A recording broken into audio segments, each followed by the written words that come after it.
Assalamualaikum warahmatullahi wabarakatuh. Perkenalkan nama saya Abdul Basit Beloni Zulkifli Bagenda dengan NIM 60200124149 dari kelas B dari kelompok 4.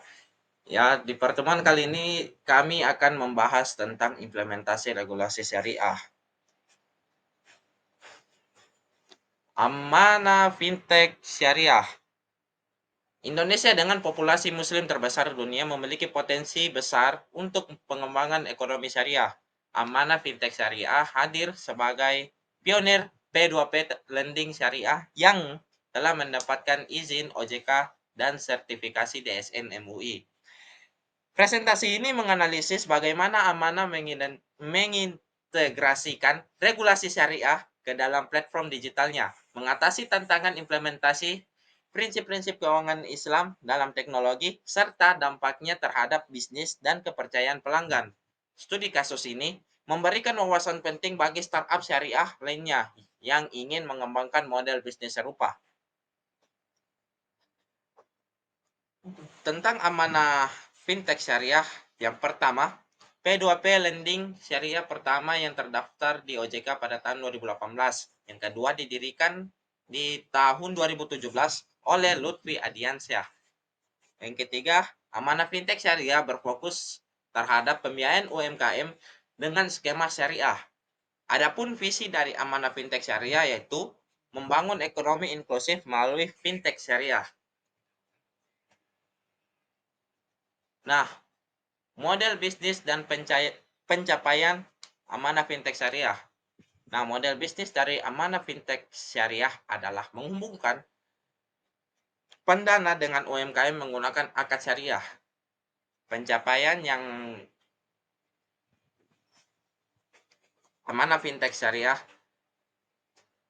adalah pertama, terdaftar OJK pada tahun 2018, sertifikasi DSN MUI pada tahun 2019, 50.000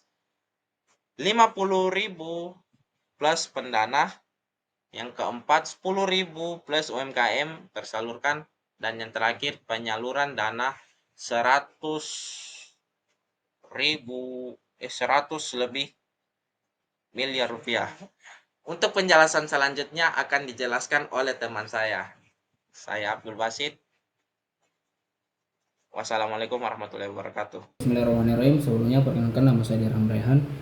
Saya akan melanjutkan materi tersebut pada bagian regulasi OJK yang dipatuhi. Pada regulasi utama, pada bagian pertama yaitu POJK nomor 77 garing POJK 01 garing 2016 yang berbunyi layanan pinjam meminjam uang berbasis teknologi. Yang kedua, POJK nomor 13 garing POJK 02 tahun 2018 yaitu inovasi keuangan digital. Nah, itu regulasi utama. Nah, dampak dari itu yaitu nomor 1, standar operasional yang jelas, perlindungan konsumen dan manajemen risiko. Selanjutnya pada bagian regulasi dan fatwa, jenis akad yang digunakan amanah yaitu murabahah, yaitu jual beli dengan tambahan keuntungan yang disepakati. Yang kedua, mudharabah, kerjasama dengan pembagian keuntungan sesuai nisbah yang disepakati. Yang ketiga, muwakalah bil ujrah, pembagian kuasa dengan imbalan.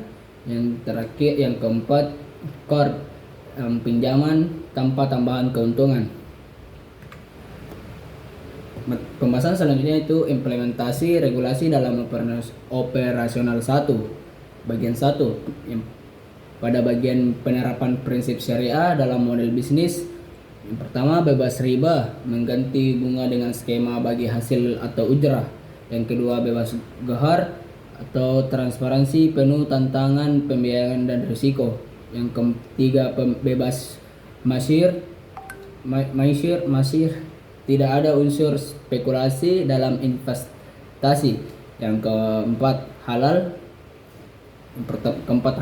Pembagian hanya untuk usaha yang sesuai dengan syariah. Contoh implementasi akad yaitu pembiayaan modal kerja UMKM menggunakan akad murabahah, yaitu jual beli dengan tambahan keuntungan yang disepakati. Yang kedua, pendanaan proyek menggunakan akad mudharabah dengan nisbah bagi hasil. Untuk materi selanjutnya saya berikan kepada teman saya. Baiklah, di kesempatan ini saya akan melanjutkan presentasi dari teman kelompok saya. Pada slide ini kita membahas implementasi regulasi dalam operasional perusahaan, khususnya dari perspektif syariah. Yang pertama terkait struktur tata kelola syariah ada 4 poin utama, yaitu pembentukan Dewan Pengawas Syariah Internal untuk memastikan seluruh aktivitas perusahaan align dengan prinsip syariah. Selanjutnya ada audit syariah berkala oleh auditor independen sebagai bentuk compliance check eksternal. Lalu selanjutnya ada pelatihan kepatuhan syariah untuk seluruh karyawan agar pemahaman syariah tidak hanya terbatas pada tim tertentu, tetapi juga merata. Lalu terakhir ada mekanisme screening proyek atau UMKM yang ketat berdasarkan kriteria syariah sebelum didanai. Selanjutnya di bagian perlindungan konsumen, kami menerapkan transparansi informasi sesuai POJK atau singkatan dari Peraturan Otoritas Jasa Keuangan nomor 77/2016 yang mewajibkan disclosure jelas kepada nasabah dan edukasi skema syariah baik untuk pendana maupun peminjam, termasuk penggunaan consent form khusus sebagai bukti pemahaman akad oleh kedua pihak. Lalu di slide ini melanjutkan pembahasan implementasi regulasi dalam operasional dengan fokus pada proses transaksi syariah. Terdapat 3 tahap utama yang kami terapkan untuk memastikan compliance dengan prinsip syariah. Yang pertama ada screening peminjam, di mana ada verifikasi usaha halal, yang berarti setiap calon peminjam wajib membuktikan bahwa usaha atau proyeknya tidak mengandung unsur haram dalam tanda petik riba atau judi. Lalu yang kedua ada analisis kemampuan bayar, yang dimana dilakukan asesmen kelayakan finansial untuk meminimalisir risiko garar atau ketidakpastian. Selanjutnya yang kedua ada strukturisasi pembiayaan yang terbagi menjadi 2, yaitu ada pemilihan akad sesuai kebutuhan, misalnya akad murabahah untuk pembiayaan barang, mudarabah bagi hasil, atau ijarah untuk sewa. Lalu ada perhitungan margin atau nisbah sesuai fatwa. Besaran keuntungan atau bagi hasil harus mengacu pada fatwa DSN MUI atau Dewan Syariah Internal. Dan yang terakhir ada pendanaan, yaitu investor memilih proyek sesuai preferensi risiko. Jadi platform kami memungkinkan investor menyeleksi proyek berdasarkan profil risiko, contohnya rendah, menengah, atau tinggi. Selanjutnya ada dana investor dijadikan modal atau barang sesuai akad. Artinya dana tidak boleh dialokasikan ke aset non-syariah dan harus sesuai skema akad yang disepakati. Contohnya dana diubah menjadi barang untuk akad murabahah. Jadi proses ini memastikan integritas transaksi dari hulu ke hilir, sekaligus melindungi hak semua pihak, atau dalam kurung investor, peminjam, dan regulator. Pada slide selanjutnya ada keuntungan penerapan regulasi syariah. Di keuntungan bisnis ada diferensiasi pasar, yang berarti menjangkau segmen konsumen muslim yang mencari alternatif halal. Ada juga kepercayaan tinggi atau sertifikasi DSN MUI meningkatkan kredibilitas platform. Lalu selanjutnya ada meminimalisir gagal bayar. Lalu terakhir ada akses ke pembiayaan Islami atau menarik dana dari lembaga keuangan syariah dan investor Timur Tengah. Pada keuntungan sosialnya ada 2, yaitu yang pertama mendukung inklusivitas keuangan bagi UMKM yang enggan dengan sistem konvensional, dan yang kedua ada berkontribusi pada pengembangan ekonomi syariah nasional.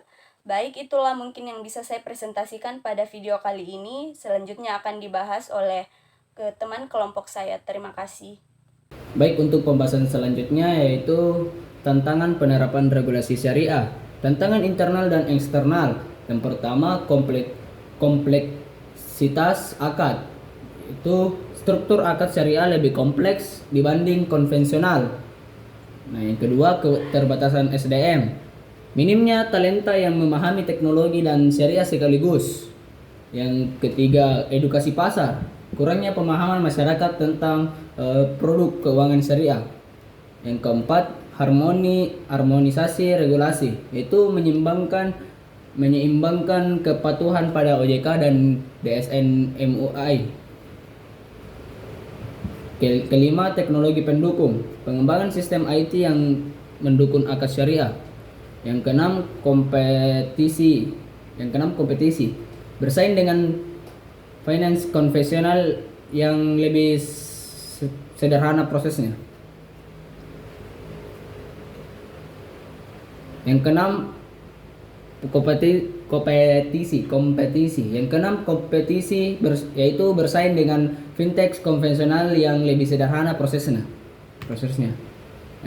Selanjutnya, rekomendasi bagi startup syariah lainnya. Yang pertama, edukasi berkelanjutan.